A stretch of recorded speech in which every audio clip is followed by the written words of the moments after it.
Whawhetai le atua, le na tātou tūpu ai. Ina ua na lofafua, ia te tātou uma nei. Ia pepese, Alleluia whaawhetai.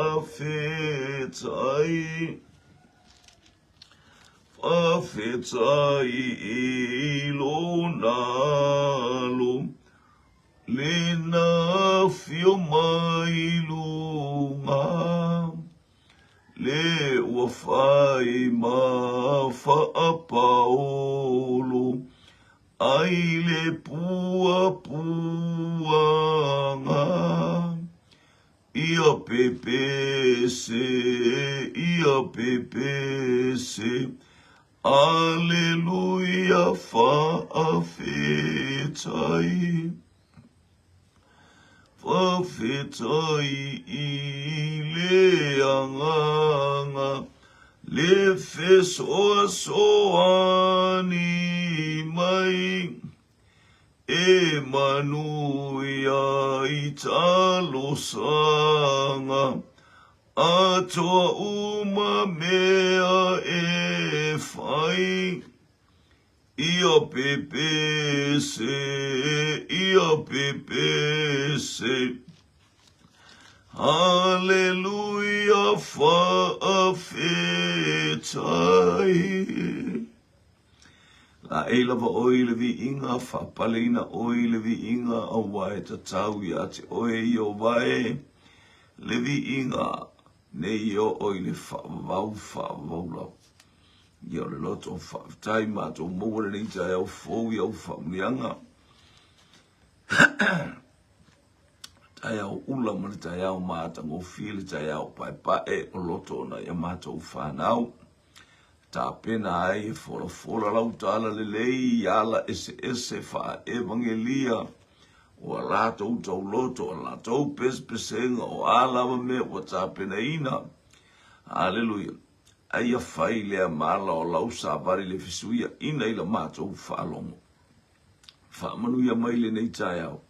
Anga le atu I upenga ta whailangi le lātou whaafonga I lea taimi ma lea taimi. Po I atu le vi inga I ate. Oe ia vi ia le suafa o le atua le tamā, le atua le alo, le atua le nganga pa ia na o Iesu. Amene, amene. Watala whanani tai au I le maleifo mai ma le ala I whangunga le leo lo tātou wainga. Sa moalo watu nuu. Hallelujah. Ia ala I whangunga le leima maleifo mai. Tupu matamali. E ngata fo I le usu matua whawhine o tu mamati nā. Hallelujah. E maisena ia tātou whanau e whapatua ia ili nei tai au ma le nei yaso. Hallelujah, ia anga le atu le atua, whaamanumia atu le atua, au ona fo ia le atua o fito I tonu iai le latoa o onga mara latoa o ino nei whanau. Whaia o ngā sama so se tasi fo I o tāpenas tala I tonu o rona whale. O tāpenas whamalo se ana whanau I tonu o rona whale. O kare au le lei a. Ia vi ia le atua, whatalo whaatu tātou ainga. Hallelujah, I vai telefonei. Hallelujah. I le suafa manu malo lo loto lau tele ma mauanunga o Iesu ke riso lo tātou wali ima no tātou whaola. I o le au le reitai au. Mauan maina I whai upuia. Hallelujah, ma le whaasu ma lima I le lima sifunu ma le lua le tusia. Whaita wina. Tusi le aluka lum ta upu e lua whaasu ma lima yo. O leilo o ia ona la fo ia tu le Jerusalema. O sa ili a te ia. Hallelujah. O mabai aso e tolu ona la maua ile o ia. O ile malu o nofo I totonu o le aupo o le aua wao. O lo whaalongonongo ia ila I te ila tou. Ma tau fesili ia te ila tou. O matua ofo umalawa e na whaalongonongo. Ia te ia I lona poto ma upu e tali. Walai o ofo ina ua iloa atu o ia e ila ua. Ona whaia ne lea o lona tina ia te ia. Lau tā mai, se ale mea ua e whaapea mai ia te ima ua. Whauta o ima ua malouta masa ili lava ia te oe maletinga. Nga, ona whaia tua i lea o ia te ila. O se ale mea na oulua sa ili mai ia te au. Lua te leilo ea e tatau ona o ia i le fale o louta maa. A ua lela ngona e ila ua le upu o whai atuai o ia te ila ua. Ua lato ua oifo ma ila ua, o i Nasareta. Ua au ona o ia te ila ua. A o lona tina ua ta ofi ia te ia mea umai lona loto. Ua tupu le poto ma le tino i Yesu. Ua alo fangia o ia e le atua a toa matangata. Hallelujah. Praise God. Wale mai pule fasu ma le iwa. Una whaia tua i lea o ia te ila. O se ale mea lua te o atua i lea ia te ila. O se a ale mea na o lua sa ili mai ia te. Lua te leilo ea e tatau ona o ile fale o lo toma. Vi ele li i utato i nei le tapenanga ma le nei tai au. Tai au e profeta mai ai atali i mafine tu sola fionga le atua. Fa longo i ai i tatou i tatou whanau ele ngata i leo whanau o Samoa. Whanau o si o tatou atunu pele i ele li o se whasiringa malosi mo i tatou. O se fe au tau moli mo i tatou le aso sa pa e uatu ina mai. I ele li o le vala au wina o talabou. Vi ialeli. Lea na tala noa mai ai yo elu. Hallelujah. E uina o lilingi i folo wanganga pa ia ona profeta ane leo o tau watali i mo o tau wafini. Ia fatalo fatfo e leo so ia Anthony tanu wasa ma lole so i fua pra. Family atu le atua i lea ngai mai. Han ona o tau profeta ane lea. Vi ialeli. Se le manai o le fionga le atua. O le tala noa mai whaapitoa i le asan nei. Aleluia. Le ua tātou oa in tātou wa ai atu i ai. I le ngalue mai o le nganga pa ia o le atua mana whaalau te le ina mana wha oa ina i tātou. Aleluia. I so sea o onga e winga i le tala le. O le tala maasani o le tala ia Yesu na o mo lona ta mamanu tina le paseka. I se le mana i o se atali ima se afafine. Hallelujah. Elena ele tele me ai mato la sune tele ai me ai atamoiti. Ia po fai foi se sais tua. Hallelujah. Talofa mango leao, talofa. Ia po foi sais tu me ai mama ia atamoiti. Me aisa ai la aso o kase atiltili o ai faile ati. Pe faila tapua e tau mai atangata tapena mai iale me ai o sua lupe o sua moa. Hallelujah, o falai so sisi o ai tu ai ngā kuka ese a. O le aba ai a fuili aso i tonu o a inga taitasi. E ngata fuilisi tu manai a e pai solo ala a inga alo tangata la tau fale i aso faiso. Ia tau sambiai ma ai. Ia ole asone nei. Asone la faifi au i tangata matutua. Ia e tu ule avanoa e. Ia tu ule avanoa se ai mo mona i ta maiti fia ta maiti o lato ilo fia ngale. Pata ule o mea umare ma lole atua e a mata mai ai mea ai a. Ia le praise God, me o tatou tilo ma ai ole mea aina whaale tonu ai i a tamma ewa. Ai o ma ia Yesu, ma Yesu satani elena o mea ai o la el tangata. Ole mea aina whaale tonu ai e sau. Se ale au ngā ia te ole nei tofi. Ai. Ole au kirkama. A vatul tofi ma oe. Se au ngā ia kia. I oe. Au Olo sila fonga o le atua ili nei auso. I ia le li, le ana fao i tofio e sau. Haleluia. Fao i mea ai. Ia vi ia leli. E sele mana ia a. Tato ia i fe aua le atua. Praise ka whalongo mai. Se ale mea na oulua sa ili mai ia tea. Lua te leilo e te tau ona o ia i le fale o lo utaba. Oka. O le whaataunu wina le o le perofetanga ale ta maloa. Haleluia o Yoelu. E uina o li lingi ifolo ua nganga pa ia.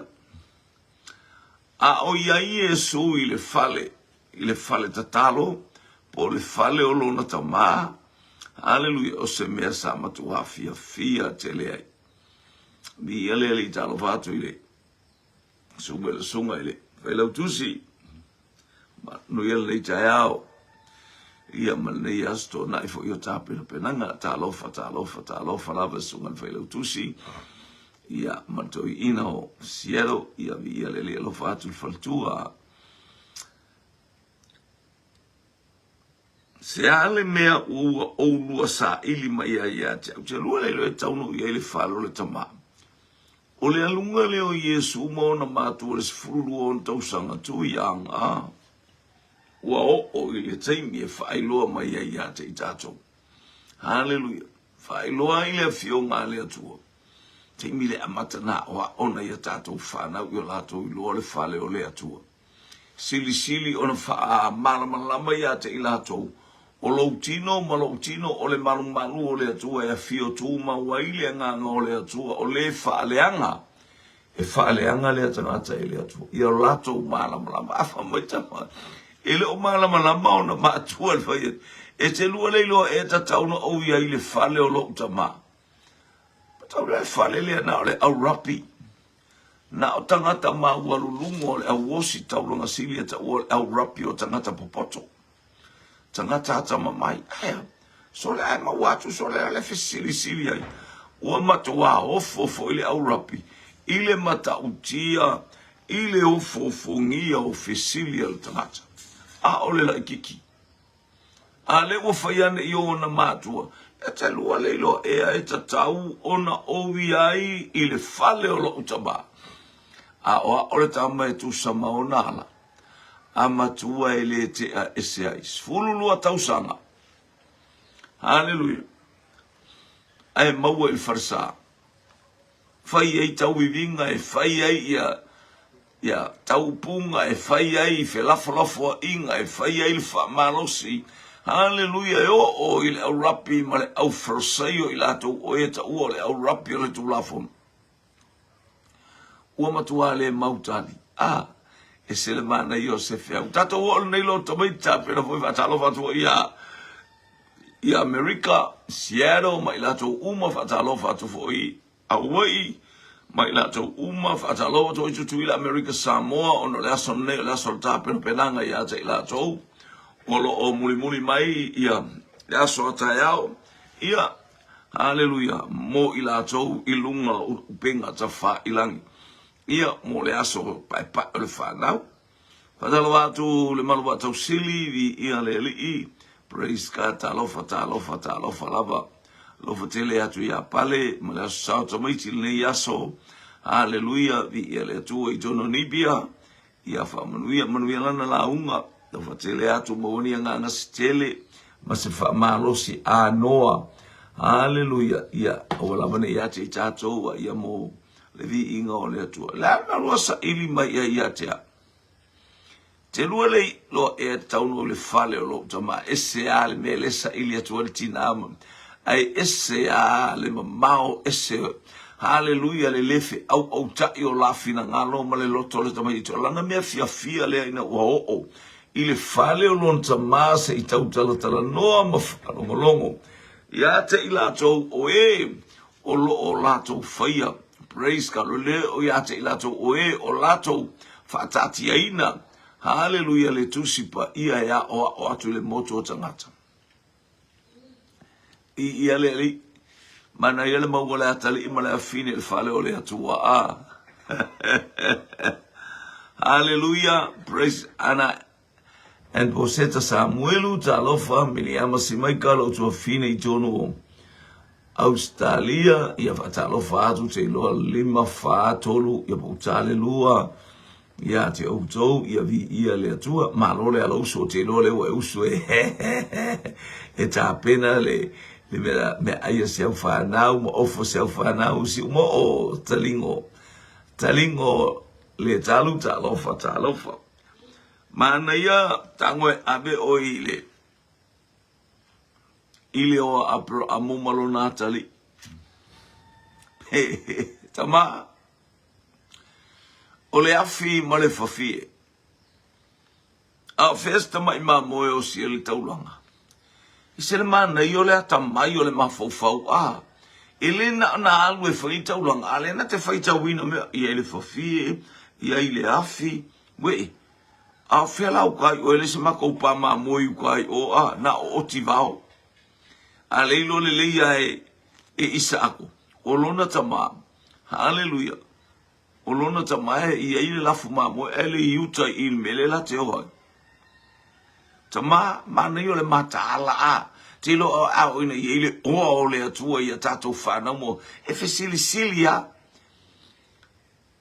a fela sa titina mo avatu ele peni al peni ele se titina a tu e fesili oi papa a fela se titina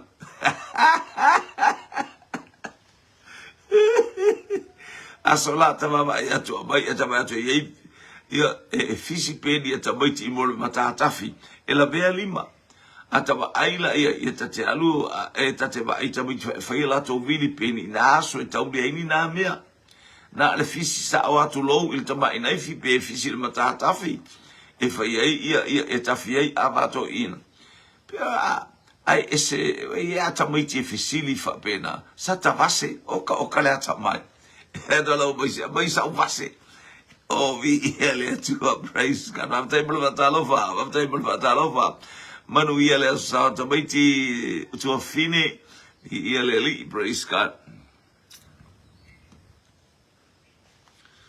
ole afi male fofie a festa mai mo o si el taulanga amen ai oka le talinga ele tutu sa baletalia Maria ma Josefa Natalia Yesu e fete lo le lo tauno o il falo lo tama ma one ma fiu sa ili la le faya e tatau ona o yai le fale o lo tama we lo e Yesu na me ai sa fa putu o lo no wingo wa mafu me ai wa le wa po tolu o su e Yesu I tono Jerusalem a le fato a mo Yesu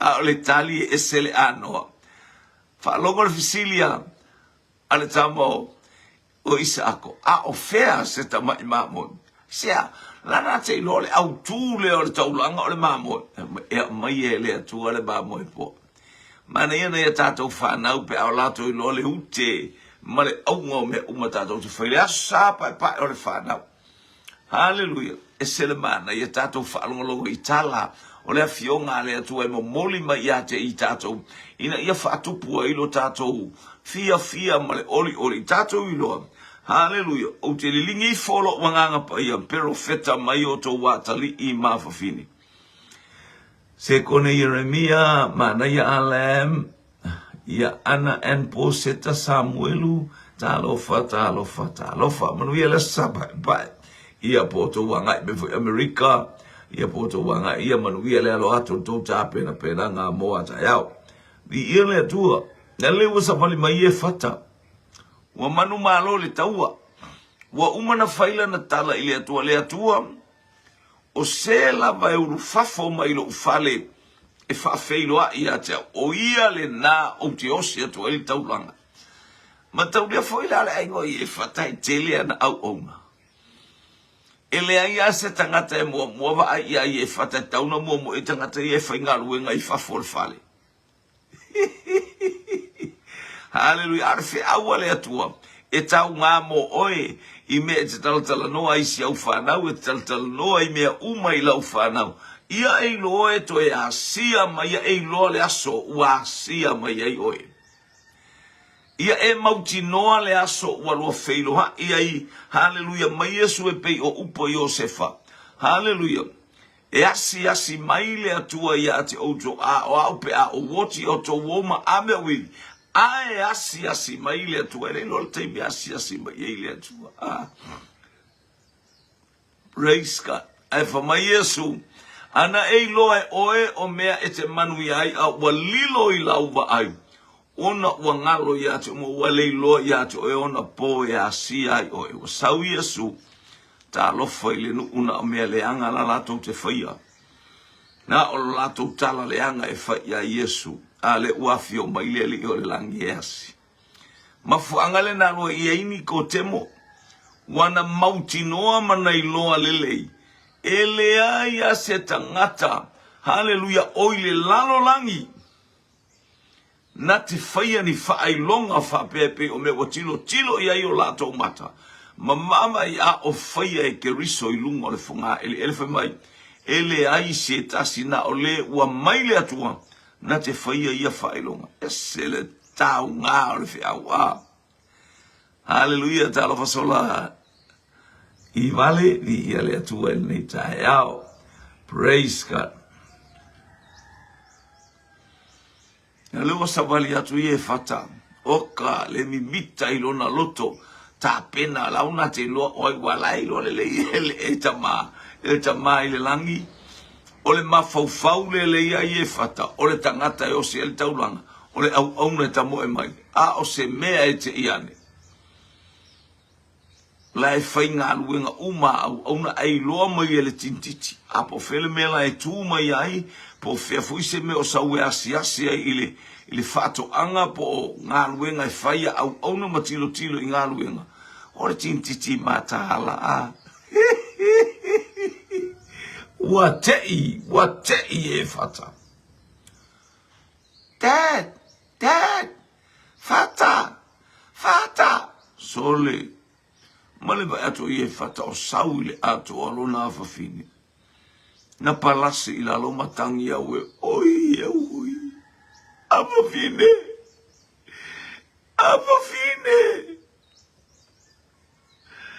na meu e fapea I te iloa ua umana utu ina atu ile atua la utautonga o se ulu fafo mai e fameilua ia tau o te osi atua ile taulana mana ia leo tintiti oh dad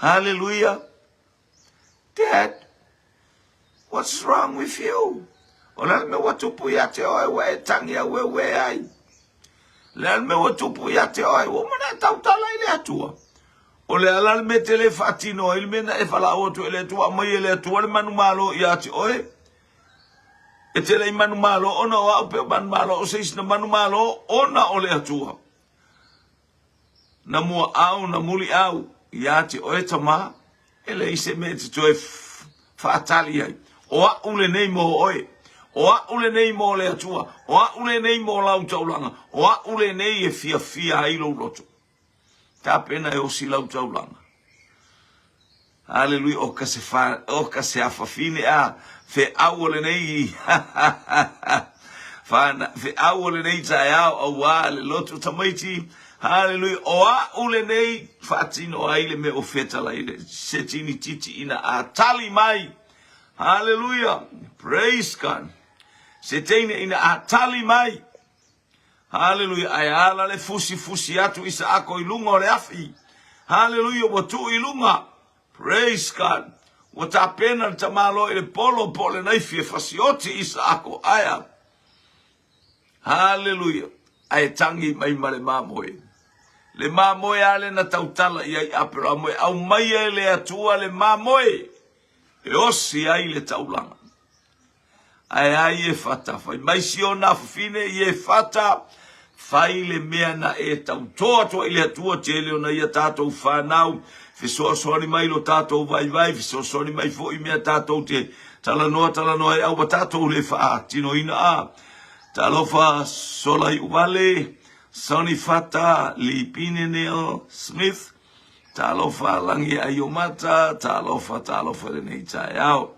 ia salifa atavi yeleli mo le anga me iso tato ai o se upu e fa malo sia ai tato ia wa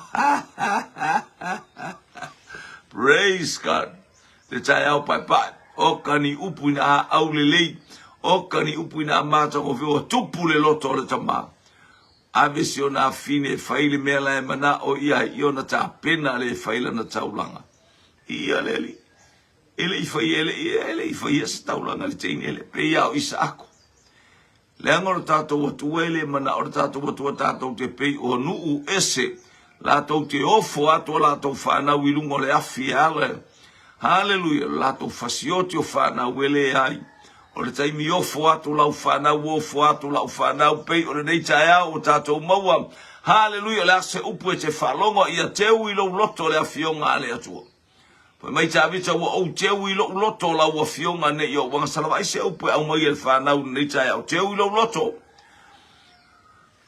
awa na lo walu ba ai e te mitai e te whauvi inga e whapeno lo watali langa e poko kere io e awane e anu se me whape aya baba ai whanau umale e kare sia wa ai whanau umale no wa ai whanau umale whapotu putonga po fea se ala o awala mai ai fe au wala ese o upu ala ntala no mai ai fo ele fai au le fo i woto e la unga mai ele whanau a o lato tau tala mai e ese ma mao ma le leo ma losi le fai au po le leo tutu o le fai au ma le leo vai o le whanau mo moli mai ele fe o lato whatanganga ia lato siva o lai pepese mai fa evangelia o lale pepese mai fa tino oka o lato mata au le lei mata ata oka e peia o oil tama pe ai mata ata fati nonga na alfa na we ali mai ai o foringa ele ele tato te le tato te fa tai ile atu wa eilo atu o lo wata li ile e fa manuia ia ile atu ma fa ia le pule ale atu o ia o stangata fa fia e pe o tabita fa fia ile atu ile ataimi male tu aso ia lele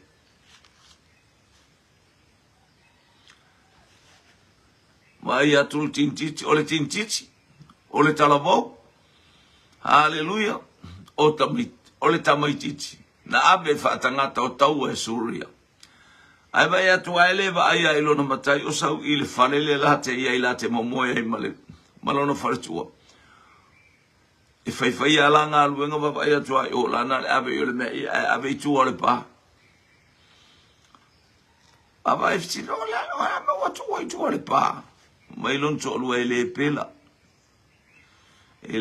se o to lu o io te au malo si ele pela ele faila non oi sole tina tinti matala lona mafau e matala ona folinga baba ya tina ana yaise profeta le atua o Samaria ile mene se manu o fa mamaina le pela o lo wali o fa mamaina le pela o na man molongo ele fine le tup tu sile le tup o le fe awe ave mao mana man malana au le fe au le tau moli o le fe au tau longo o le fana musu pui ali i lona tina pole tina o lona ali e uina o ia o le tangata haleluia popo ngati ya aile i mapu aila na tau longo ana yai se profeta wa abele fe au le tala le leia le atu wa tala ina keriso wa tala ina le malo le atua wa tala ina le suafo i male alo male nganga pai le atua o Abraham le atua o Isaac le atua o Jacob lino Ioane talofa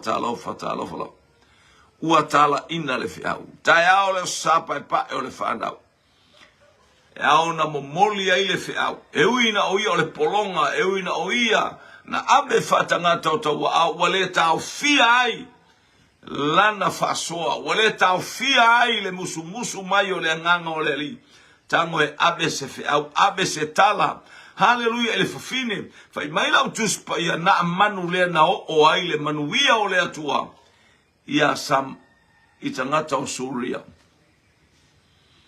o mai o nei tai au O amai ta ua ele nei tai au. Tata pena e whaalongolongo. Pero feta mai o tau wātali. Mau tau wāwhine. Ile tala le leia le atua. Praise God. Hallelujah. Tato wa ai ai sostoli manu maso stafa.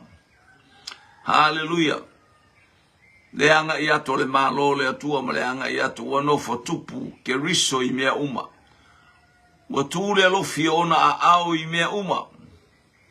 Wa manu malo ke riso I mea uma. Hallelujah. Olona manu malo wa ta manu malo. Nei taiao au ta fasoa nei taiao. Ia ileanga le lei o le ia te oi lau sauni uninga. Ia ileanga le lei o le atua ia te oi te whaalongo I pēna u whātu au e te whaalongo na o lau tama. Ai whaalongo fo I mo lau tama. Ia ewa ai se mea le lei wa whaao ngā ina ai e le atua. O nisi mātua e whetangisi wa atu ua oi. Ua tau tatala mai whanau I le upua le atua.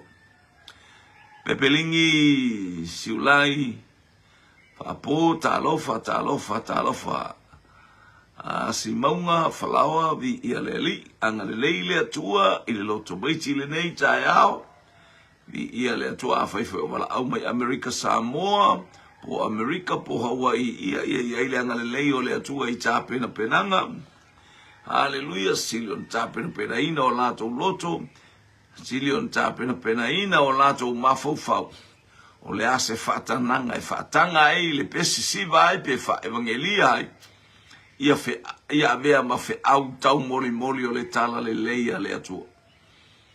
I lingi a elo nganga pa ia te iwi no li lingi I folo wa nganga pa ia wa tato ia le taimi o le nganga pa ia. Lea na balo ia I o elu. E li lingi mai.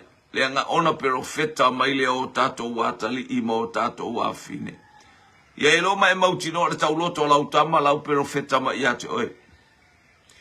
O le siva lau tama whaatanga ai se pese whaale nganga lale ua perofeta mai ia te oe. Hallelujah. O ana whaatanganga I se tala po le ase skits lale ua perofeta mai ia te oe. Ai manu ia ele to tele e vavai. O lana tautala. Hallelujah. O amea umai whaatino ele whanau. Hallelujah. No wainga e a bea o se whaamunu yanga mo oe mo wau, mo I tātou le rei tai au. E te leilo e tau ona o iai le whale o lok ta maa upu ia Iesu e pe o tātou whaonga ina le rei tai au. Se ale mea wolo sa ili mai ai ia te au. Te anua leilo e te tau ona o iai le whale o lok ta maa. Tau tātou iai le whale o le atua le rei tai au. So as taimi au mai ai le whea le atua ia nofo maui o tātou loto. Ia tā ofi o tātou loto, e tā pena I tātou, e tā pena I lou tangata, e tā pena I lou tangata. Au wale langi ma le ola e whabao. Ia mawalunga le vi inga o le atua.